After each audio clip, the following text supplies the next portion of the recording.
ఆంధ్రప్రదేశ్ ను గంజాయి రహిత రాష్ట్రంగా మార్చేందుకు సీఎం చంద్రబాబు కృషి చేస్తున్నారని స్యాప్ చైర్మన్ రవి నాయుడు తెలిపారు.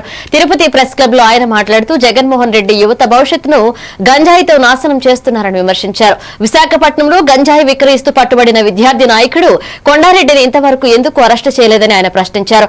వైసీపీని గంజాయి పార్టీ అనే అనుచరులను ప్రోత్సహిస్తున్నారని తీవ్రస్థాయిలో మండిపడ్డారు. కొండారెడ్డి అరెస్టుపై జగన్మోహన్ రెడ్డి తప్పక సమాధానం చెప్పాలని రవి డిమాండ్ చేశారు. అందరూ మామూలుగా మేము ప్రతిపక్షంలో ఉన్నాం, అధికారంలో ఉన్నాం. విద్యార్థి నాయకుడిగా చంద్రబాబు నాయుడు గారు రాజకీయ ప్రస్థానం మొదలైంది, ముఖ్యమంత్రిగా ఉన్నారు.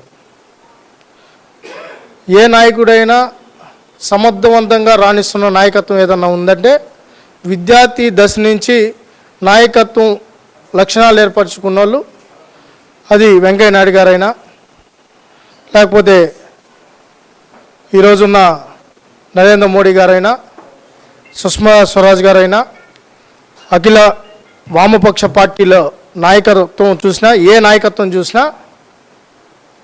రాజశేఖర్ రెడ్డి గారు కూడా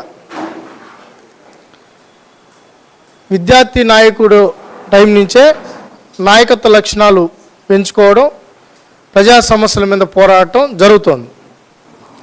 కానీ ఈరోజు జగన్మోహన్ రెడ్డి గారి యొక్క సమావేశ సారాంశం ఏంటంటే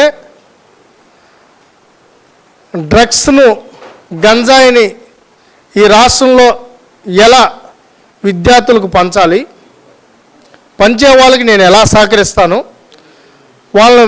వాళ్ళని జోబులో పెట్టుకొని, బహుశా మన జిల్లా భాష అయితే సంఖలో పెట్టుకొని ఎలా చూసుకుంటాను